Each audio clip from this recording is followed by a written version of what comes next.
Okay, I think we're all good. So, thank you everyone for joining. My name is William Smith. Happy to talk to you about how to land your next dream job. Essentially, I'm working with Codementor to present this to you guys in a recorded session. Essentially, it's going to be something along the lines of I'm a first starter in technology or mid career looking to transition to a permanent job. So, looking forward to hearing you guys' experiences and questions as we go through the slides. So, um, let's get started. So, some of the goals today, just wanted to talk a little bit on how to get a tech job, some of the tips and tricks to sink in a role at your next Google or Microsoft. Gain confidence in growing into your next tech job, because as you know, like it's easy to kind of lose sight into your confidence, and you may not get the job that you want and you feel like you're a failure. So we're just looking to kind of look past those things and move on to more positive roles and just get some practical steps, because it's easy to Google stuff and just pick up on things, but we got industry experts here that know and understand those types of technologies and know how to place roles, because they place roles every day. So a little bit about me. As you know, I'm William Smith. I work as director of strategy at Microsoft. I'm also an owner of WSC. I'm a board member for a non-for-profit organization that helps inner city kids, and have 10 plus years into the industry of technology. Worked in fintech firms, I worked in consulting agencies, I worked in e-commerce firms, worked all over the world. So got a lot of great experiences I'd like to talk to you guys about. And more recently, I just wrote a book. So if you guys are interested, there's a link that I'll post in the chat later. But essentially, it's on Amazon as well as iBooks. So give it a look. And so we have a few gentlemen here from Technical Paradigm. I'd like for them to kind of introduce themselves and give a little bit background of who they are. Dustin, are you on? I am. Good afternoon. How are you? Yeah, my name is Dustin Brown. I've worked with Will for a number of years now, and like he said, he's a very dynamic individual who's a subject matter expert in a lot. So one of the things you can take away from him is just his ability to be versatile and to not apply cookie cutter solutions that you're normally going to get from others. So Will's got a lot of intelligence, a lot of emotional intelligence, and a very good way of relating his real world experience into trying to help others, while realizing that you can have an individual path into what you're trying to do, which is what we're going to try to achieve here in the call today. So, my name is Dustin Brown. I've been in the technology staffing industry for a decade now. Started off very unfamiliar with technology whatsoever.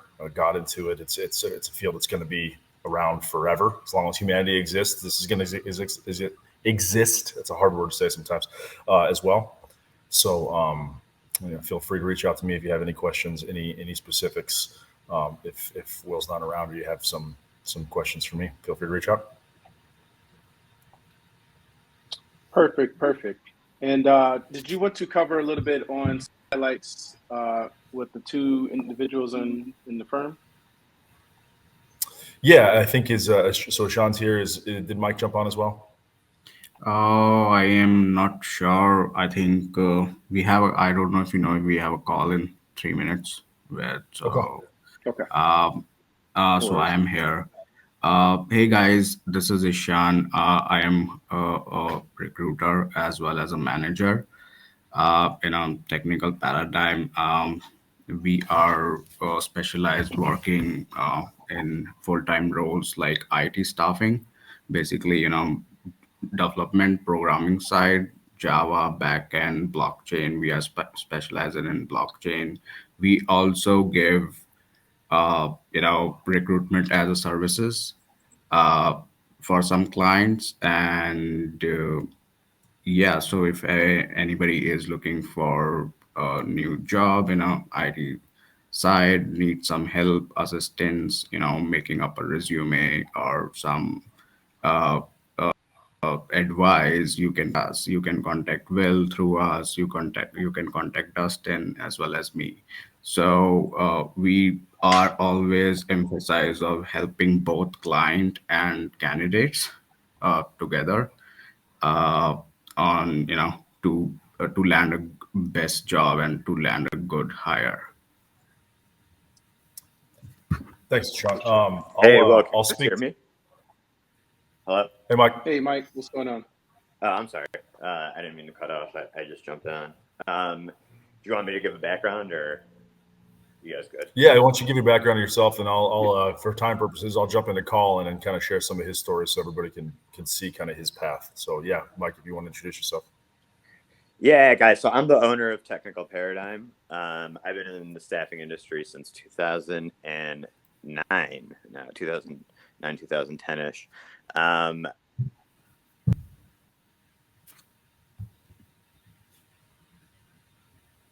Very nice. I think it sounded like we dropped him for a little bit. Mike, drop. For the sake of time, Dustin, did you want to just continue on? Yeah. If Mike comes back on, great. We'll get him back on here.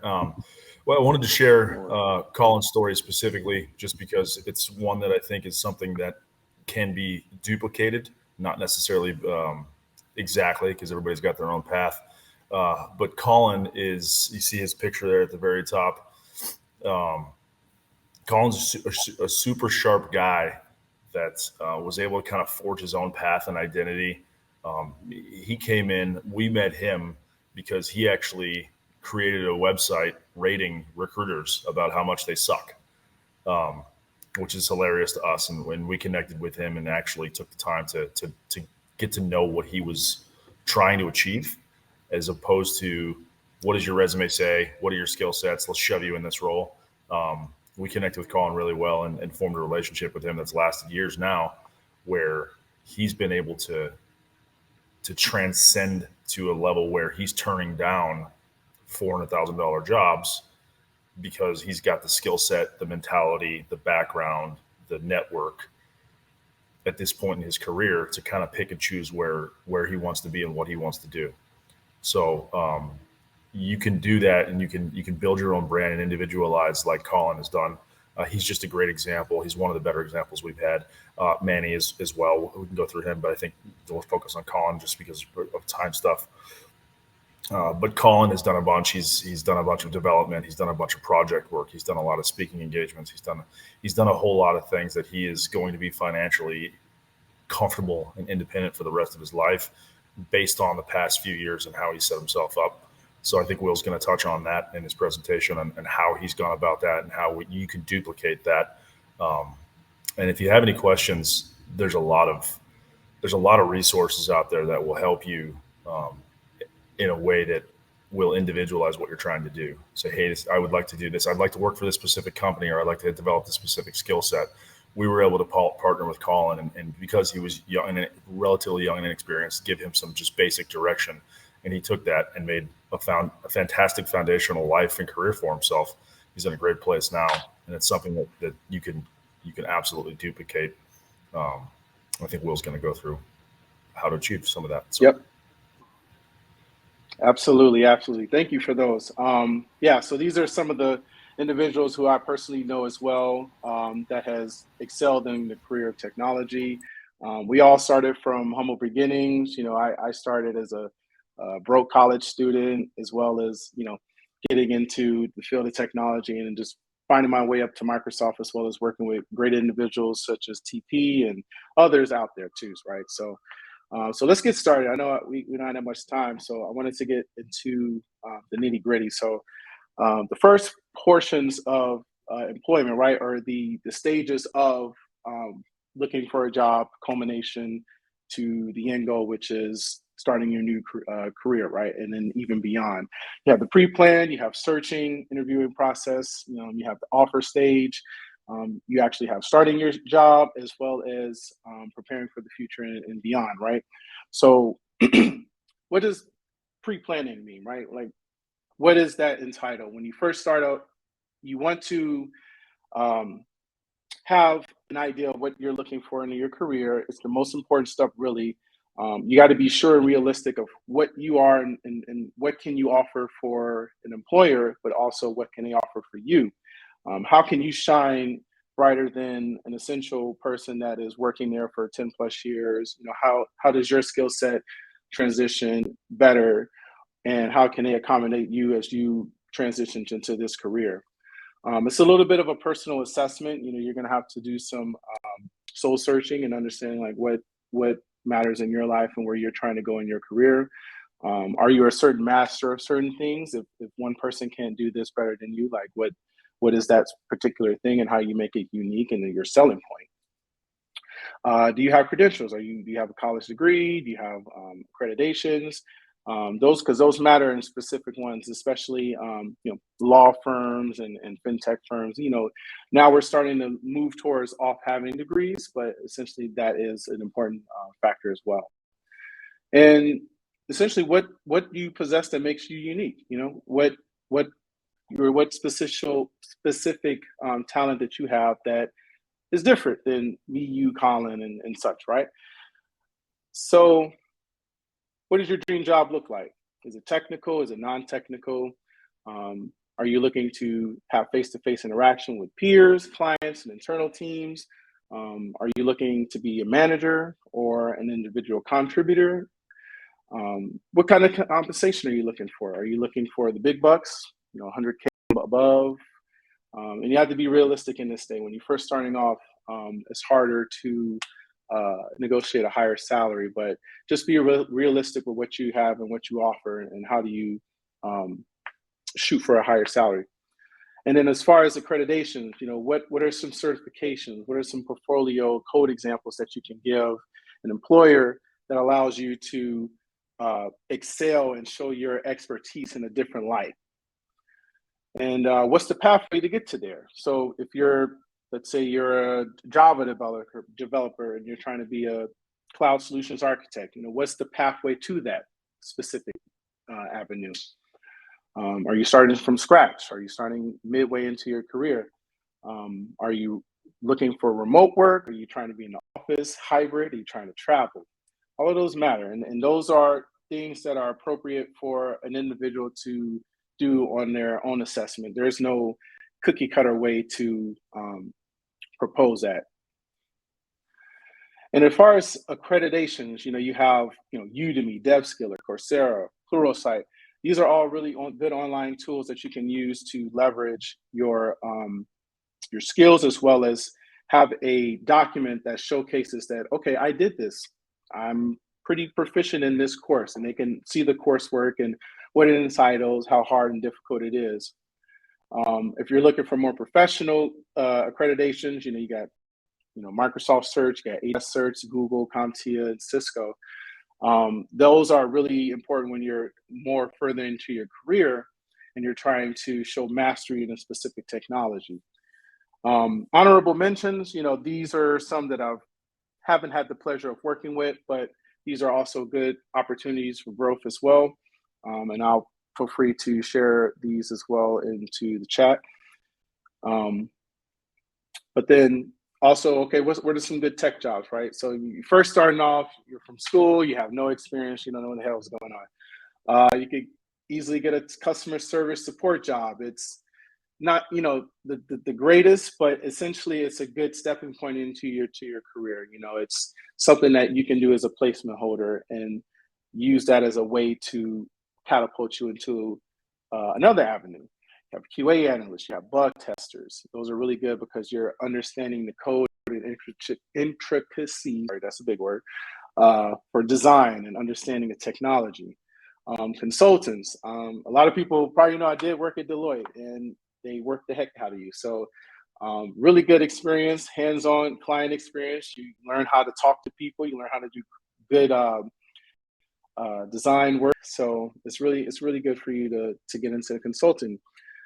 Data is really good. Everyone has data. They understand, they love data. You can visualize data. You can design and program data. Sales is also a great avenue. It's tricky to excel in sales, but if you're a great salesman, definitely go into that. You can get into tech sales. It's a very lucrative business. And small firms. So you have like ad agencies, startups, people that are having little projects. You could use those projects as a way to showcase your skill sets in a way that is more emerging technology, right? So like, let's say you worked on blockchain, I worked on Solana, Ethereum projects. If you're looking for a job at Ripple, they look for people who have had excellence in those types of avenues. And experience is key at the end of the day, right? So you can't be too picky when you're starting off, but if you're looking for jobs, you can check different boards and stuff like career.microsoft.com. And then the next part in the stage is the searching stage. So you have job boards that you get plugged in. So LinkedIn is probably of my favorite ones that I've used. I got my job at Microsoft using LinkedIn. So I would definitely recommend you starting a profile on there as well.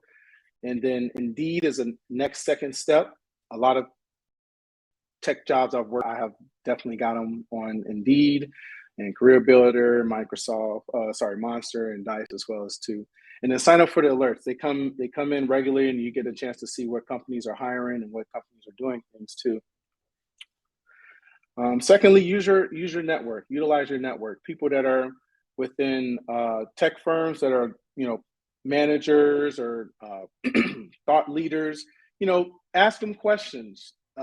Use them as references. Try to ask as many friends and family, hey, I'm looking for a tech job. What you got? You need something. So the more people have visibility into what you're doing, the better off that you will be, right? And then utilizing recruiting and professional staffers. So technical paradigms on the call right now. Feel free to reach out to them. But if you don't wish to use them as well, you have many others. You have a plethora that I cannot go over right now.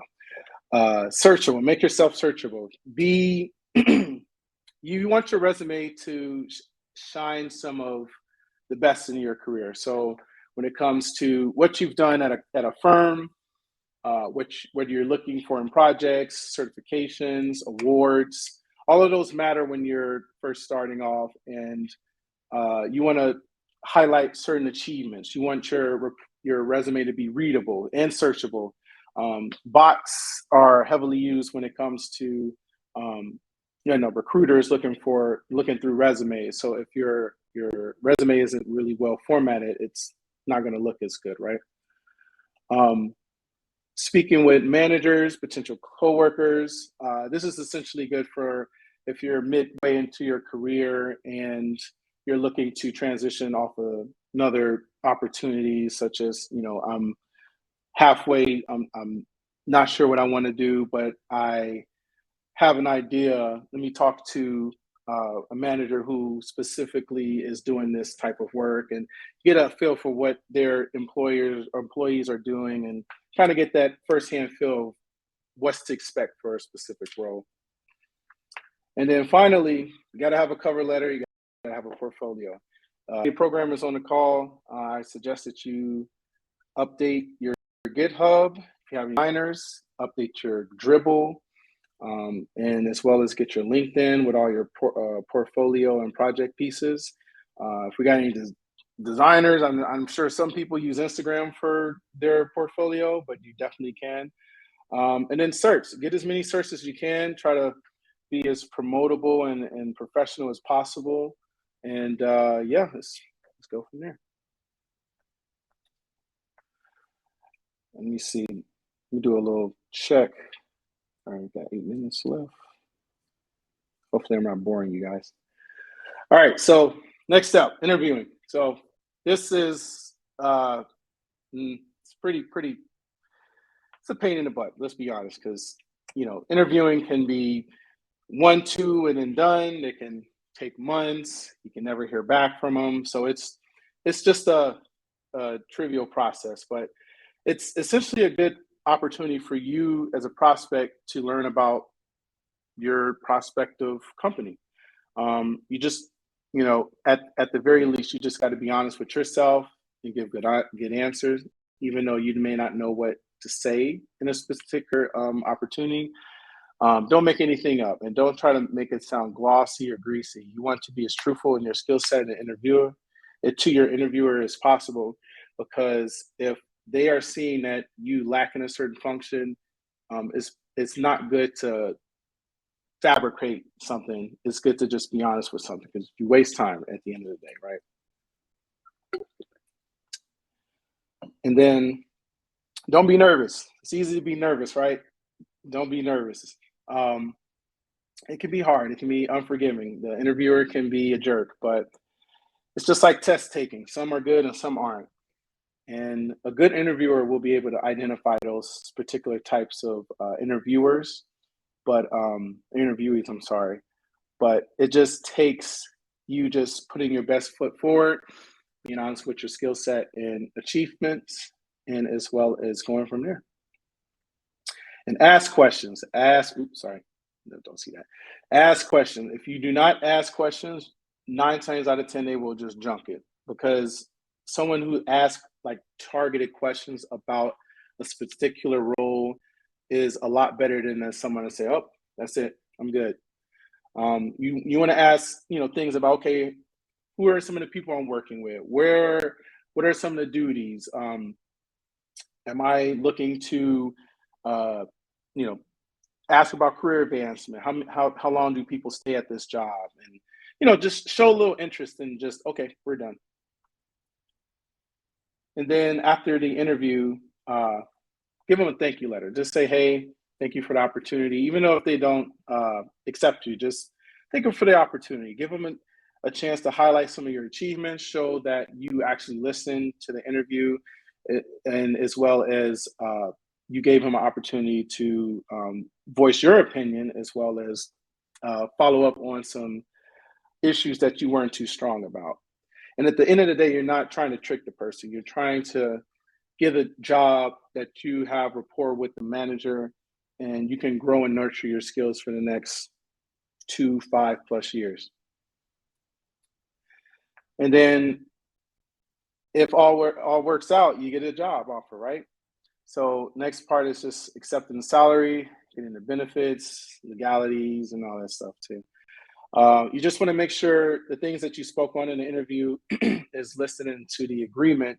And it's a really important thing, especially when you're working with clients and you're working within a regulated industry, because when you aren't aware of certain bylaws and documents, it's going to be a culture shock. So just be aware of those things. And don't worry too much about negotiating for your scout salary, because you really don't have too much to work on when you're first starting off.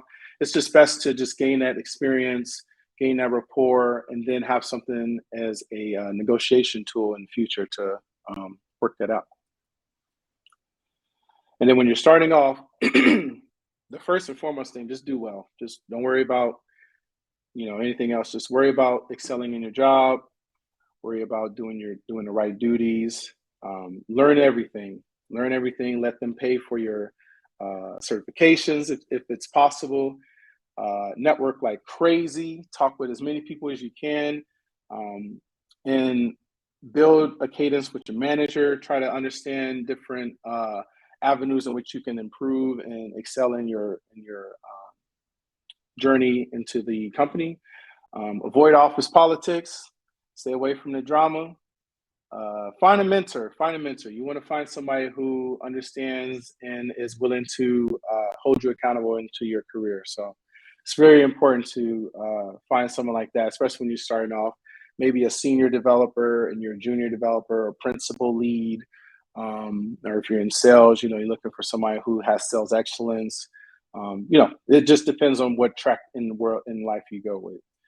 And then finally, just get involved with some projects. Learn, make mistakes, expand your skill set, but just overall, just evolve as a person. And then what's next? Career progression. You want to stay in your position for at least about 2 years. You don't want to keep jumping, right? Like, it's not good when someone has like a year experience here, a year experience there. You want to get a nice full-time employment and stay there for, a couple of years. You want to build your network. You want to build a team of people that are like-minded as well as you in professional appearances. And you also want to make sure that the people in your circle are also excelling as well. Because as one excels, we all excel. You want to go for better benefits, incentives, and bonuses. That's particularly good when you're looking for the next job. But when you're first starting off, don't even worry about it. Worry about experiences, and I know we have life issues and duties to worry about. But the more important thing is experience is key, and then you can worry about everything else. Traveling is another thing with the bonuses and everything too, so that also works it there. And at the very least, just hit up Technical Paradigm. They'll hook you up with a nice job, trust me. And at the end of the day, just do what you love. I work from home. I'm at Microsoft, and I love what I do. I work with some of the most smartest people that I would never thought I would work with in my life. So it's really good. All right, I flew through that in the next 30 minutes, so I'm really proud of myself. Now, I'm going to open it up to people to ask their questions. Okay. And if you have any questions, feel free to get off mute and ask them. Okay. I have a question. Yes, sir. I know you're talking about a lot of skills as far as like resume aspect and skill set as far as like coding goes. Are there any kind of personal skills that people inside of tech companies are looking for as well? So as far as building your personability skills, presentation skills, those types of things? Yeah, I got one for this, Will, if you don't mind. Sure. I think a hot button topic and a big buzzword right now has been and will continue to be is emotional intelligence. So if you can combine your skill set, your technical skill set with high emotional intelligence, meaning how you're portraying yourself, how you're coming across, how you're interacting with someone. Like if you look at Will, he's got a good energy about him and he communicates well. Not to mention a very solid beard, but he's got really high emotional intelligence in that he conducts himself professionally while also not being stiff. He knows who to talk to in what manner and how to do that. So to answer your question, if you can combine the technical skill sets that they're looking for just on paper with a high emotional intelligence and a curiosity about technology itself. That's one of the things I've seen in the past decade working on this. Companies will jump at people who might be less experienced but have a passion for technology. So if it's something you enjoy learning, and you do that on your own time, if you're like, oh man, what's Snowflake? Okay, what's that? I haven't done a whole lot with that, and you're kind of looking at stuff and watching videos and educating yourself on your own time, you will ingratiate yourself with these clients and these companies and get yourself more opportunities just by doing that and being passionate about whatever technologies you're going into. That's probably the biggest thing I could say would be to do those two things. So be passionate and try to do your best to have the highest emotional intelligence you can. Well, thank you. I could not have answered that any better. Thank you, Dustin. Yeah.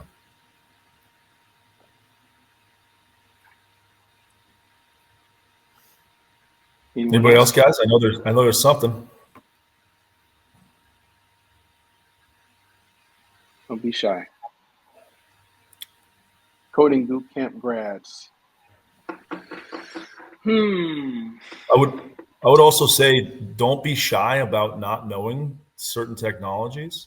It's such a changing market that you can be up to speed on everything, and then a month can go by and something has come out and you're not an expert on it. Everybody's in the same boat. A developer working for 25 years has been working on a specific tech stack. New things are coming out all the time. So have a good mindset for learning, and don't let some of the things on a job description, if you don't have every single one of those things, don't let that fool you or don't let that dissuade you from pursuing it, because the nature of this field is you're not going to know everything. And just like you buy a computer, it's obsolete in 6 months or a year, whatever it is. Same thing with these technologies. So you're never, ever going to be up to speed on everything at all times. And everybody else is in the exact same boat as you. So don't let that dissuade you from going after stuff and keeping a good mentality. For sure. And then we got a few questions. I'm going to try to fly through them. Any tips for getting back on the board after a long break? Typically, if there's a good reason for it, most companies are open to overlook those types of things. I know some may kind of look or frown upon it, but essentially you have to showcase in the next few weeks or months to show that you still possess the same skills that you did 2 years ago or even better. I kind of had a gap within my break, I'm going to say for about a year. And I was able to sync the job that I got with Deloitte. But essentially, you have to, gain certs, maybe even renew some of your certifications that you got before, show or possess some type of skilling or set that you are able to perform at or greater than those that you are looking to work with. And then let's see the next one, advice for boot camps. Generally they have they should, right? Career oriented person in the firm that is good with helping you bank some of those roles and such not. But if they don't, and you have to kind of rely on some of your skills and your basically rely on yourself, you just got to showcase, what did this boot camp bring to the table that I excelled with, and with some of the skills that you learn, whether it be data, whether it be coding or whatever. How do I put those into practical terms? Maybe pick up a project that you're working on, or maybe gain some affinity within your GitHub, and look at some of the things that they're doing and contribute to the project. It's just taking some of those boot camps and even just leveraging your network. That's really good too, because some of the people that may have graduated with you are off to doing better and greater as well too. How can you make your resume stand out as a recruiter ATS? Let's see. So as a recruiter, you basically want to, and Dustin, feel free if you have the answer for that. Where is Sean too? You got to be well formatted. It may have to pick up a template here from there, but essentially you just want a resume that's clean, that's easily readable, both by human and machine, that dictates some of the skill sets that you're working on. So if you're a C# or .NET person, you want to list out some of the things that you've done in C# and .NET as well. And then just bring up some achievements, job placements that you worked, and just make it look nice, clean, and simple as possible. Go ahead. Spell check. I can't tell you how many times the perfect candidate has been in front of somebody and the HR manager, a lot of times the actual hiring manager won't care if you spelled vacuum the wrong way, but the HR manager will look at it and be like, nope.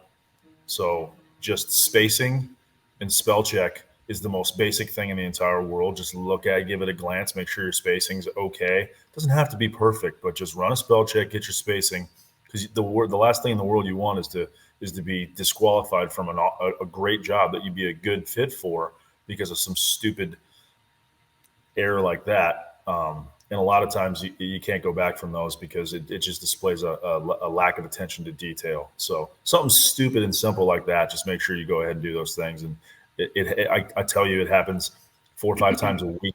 We have to catch that stuff and say, hey, you know what I mean? Like, you spelled developer wrong. Like, come on. So very basic. Yeah, it happens. Let's see. Next one. I have a friend that works at Microsoft. How the best do I express my interest in the position there? Hopefully, you're really good friends with that person at Microsoft, and you're sending them jobs that they can recruit on your behalf. We have a internal tool. It's just basically you send a resume, you write a little blurbage about them, and you can apply on their behalf. hopefully it increases the chances that it goes straight to the recruiter, but it still has to go through the same process, unfortunately. But then the next step is, publicly, how do you excel in what you're doing to a point where a recruiter for Microsoft or a recruiter for Amazon can look at you, as well as showcase some of your skills and make you kind of stick out. So, you got LinkedIn, you have GitHub, and this is, of course, if you're looking for a technical job. If it's non-technical, then we appropriate as such. But if it's technical, you're looking for, GitHub. You're using your skills. You're showcasing some of the things that you do. You're writing. You're writing posts within the documentations, as well as contributing to some of the technical blogs out there. And you're just showcasing yourself publicly so that a recruiter can easily excerpt you. Okay, next one. How can you increase your chances of landing an interview? Same thing as well. Just promote yourself as best as you can. The first interview is usually with a non-technical recruiter, and it's a really good gateway into the next, which would be a technical. But it's even harder to just kind of sync those things. So just be publicly facing, showcase your skills as best as you can. And then I think I heard Dustin going off mute, so go ahead. Yeah, sorry. Just showcase your personality, guys. It's tough to connect with people in interviews, but if you just, the more, it's tough to make yourself relax, but just be yourself and actually have personality in these interviews. Speak to what you're passionate about. They're gonna give you a chance to talk about what you're passionate about. They'll ask you what you're interested in. Don't be afraid to actually talk about things that don't necessarily apply to the job. If you're into music or art or whatever it is like that, that makes you who you are. That gives them a better mindset and a better indication of who you are. Speak to that, and don't be afraid to, and don't be afraid to showcase that you are a human being and other things that you can bring to the table, especially the people that are not technical in the first or last part of the interview process. That's what they'll be looking for are factors that aren't technically related. Like how do you get along with others? Are you gonna be part of a team? Are you gonna be leadership mentality and stuff like that? So just showcase your personality and don't be afraid to do that, and that'll help you a ton as well. Okay, and then I got another one from Miguel. Miguel, if you're a PHP dev, I'll be honest with you, PHP isn't as in demand as per se a Node or Python. But that's not just to say that you're not going to excel in that. We have a PHP developer that Dustin can speak from. He gets all the projects, and it's a huge demand and a specific need that we're looking for. But you're going to run across a bunch of opportunities within Node and Python and such. So, do I recommend keeping looking in my area? Just be dynamic and just be honest with your assessment and what you're looking for in your career. Like if you're noticing that you're wanting to do more emerging technologies, look into Node, look into Python. Try to take some of those projects on Kotlin and that are more emerging, or even get into blockchain. You can easily lift and shift out of your career in technology. It's just, just putting yourself down there and adapting as the trend curves.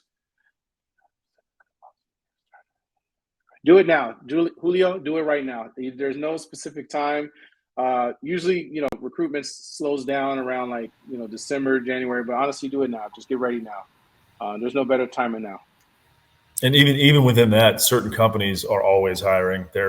They've got fiscal years are weird. Sometimes the fiscal year ends at the end of the calendar year. Sometimes it doesn't. So there's always somebody that's looking for somebody right now. There's never a great time or a terrible time there's never a terrible time to start looking for something. Julio. Yep. Google IT Cert, I'm not too familiar with that class, but I will say, once you're done with that coursework, rather if it's within a specific technology field, technical, I'm going technicals. I'm a technical guy. So if you're going for a data field, go for an entry-level data job or look up entry-level projects that you can kind of contribute to, that you can go to a data-specific field. And once again, you know, when you're contributing as a programmer, of course, when you're contributing to these projects, they have high visibility within all of the tech firms. So if like Uber is using a location-based service framework and you're contributing heavily to that, they're going to reach out to you and say, hey, we're looking to expand our team, let's talk. So just get plugged in with projects, understand some of the things that they're doing, and be good at it, like excel at it. Salesforce and Dynamics. Oh, I'm glad to hear that they're moving to Dynamics too, by the way. Any tips on how to position myself as a relevant candidate? Show interest in Microsoft. Show what you can do, Michael, within that specific technology. You know, get certified if they're willing to pay for it. If they're not, you know, just as a free way, you know, you can showcase that you have excellence in it by taking a quick dev skill or taking a quiz or whatever, or even just showcasing some of the skill sets you do within Dynamics itself. You know, it's just always good to just showcase what you do to your manager and show interest at the end of the day, because the manager has more biting power than you would, right? Typically, I don't want to say all the time, but okay. I may have question or time for one more. Feel free to answer in the next minute, because after that I have to close it up here.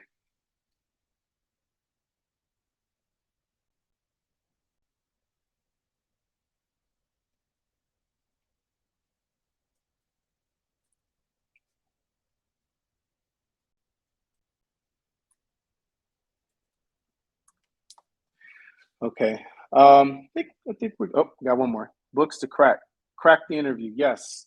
I let me see if I can link it really quick.